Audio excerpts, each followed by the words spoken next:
Now it all started when I got my hands on the PlayStation 4 this Thanksgiving, and I wanted to go out and buy the best gaming wheel under $500. My choices were the Logitech G29 and the Thrustmaster T150 and the T300. Now which one of them is the better buy? Let's find out.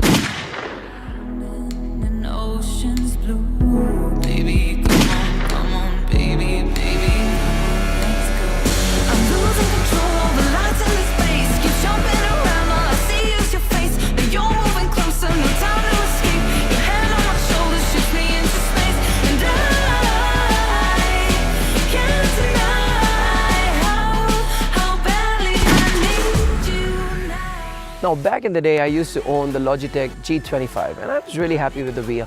So I decided to go ahead and buy the Logitech G29. But as I did more research, I found out that there's new technology out there with brushless motors, with the T150 and the T300, and the technology being used on the Logitech G29 is really dated. But technology be damned, I wanted to find out which is the best wheel in terms of the fun element, what is the best wheel in terms of how engaging the gaming is, and what is the best wheel in terms of the performance and the price you pay for that performance. So I set out to buy all the three wheels and compare them for you and give you my candid feedback as to which of these three wheels is the better buy. Now all three wheels can be had at different price points. The T150 retails at anywhere between 120 to 200 US dollars. The T300 can be had anywhere between 250 to 400 US dollars. And the Logitech G29 sits in the middle and can be had anywhere between 180 to 250 US dollars at the time of making this review. Now let us begin by quickly unboxing the three wheels and talk about the design and the build quality. Now coming to the design of the T150, I think it feels very plastic, and the quality of materials used is a little bit cheap. You get two basic pedals made of plastic with no progression at all, and overall the design and the build quality leaves a lot to be desired. But given the price point is anywhere between $80 to $150, for that price point it offers a good value. Moving on to the Logitech G29. Now I have always been a big fan of Logitech wheels. The G29 is no exception.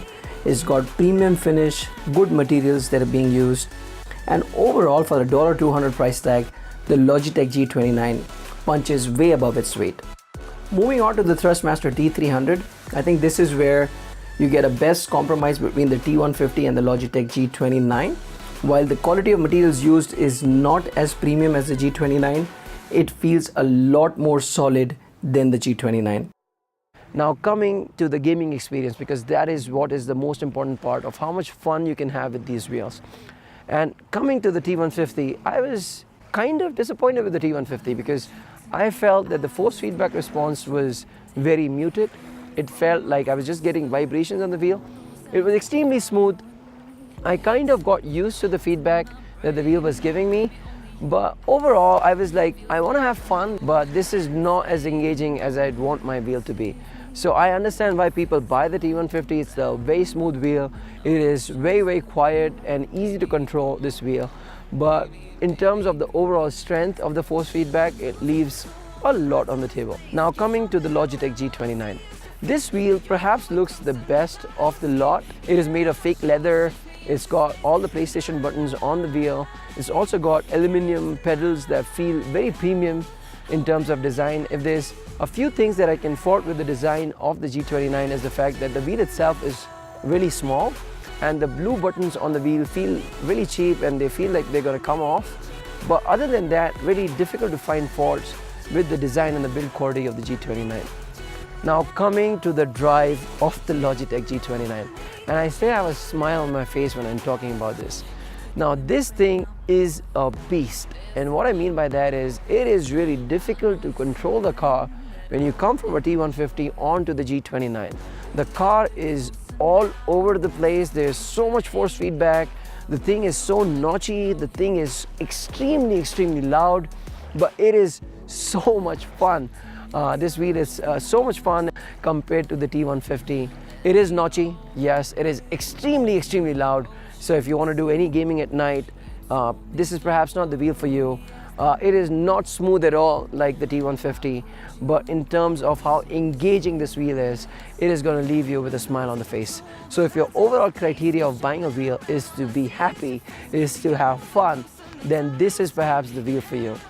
Now coming to the T300 and the force feedback. Now this wheel is everything that's there in the G29 minus the drama. And don't get me wrong, I really love the G29 and I love the fact that it's perhaps the best wheel out there in terms of how engaging it is and how good the gameplay really feels. But it is a lot of noise, there's a lot of notchiness in the G29. It just doesn't feel as robust as the T300. If you're going to be in sim racing and you want the last tenth from your wheel, the T300 is the wheel for you to go. It's got a modular capability, you can add on more wheels. It has got a better force feedback that's more smooth, more refined, yet has the same power and intensity as the Logitech G29. But this wheel retails at an average at $100 to $150 more than the Logitech G29. And the G29 delivers you almost the same capabilities of the T300 with a lot more drama. So you get a lot of noise, you get a lot of notchiness, you're really fighting the wheel to keep the car on the road, and it's a lot more fun and engaging. So when you move on from a G29 to T300, you're gonna be like, hey, I was expecting a lot more. And while this has better gear shifts, a solid click, a solid feel, a more modular platform, it is the better wheel, but it is definitely not the more fun wheel. If you want the absolute best in terms of fun, if you want the absolute best in terms of the price to performance ratio, I think it is the G29 that sits in the middle of the T150 and the T300 that delivers you the most bang for your buck.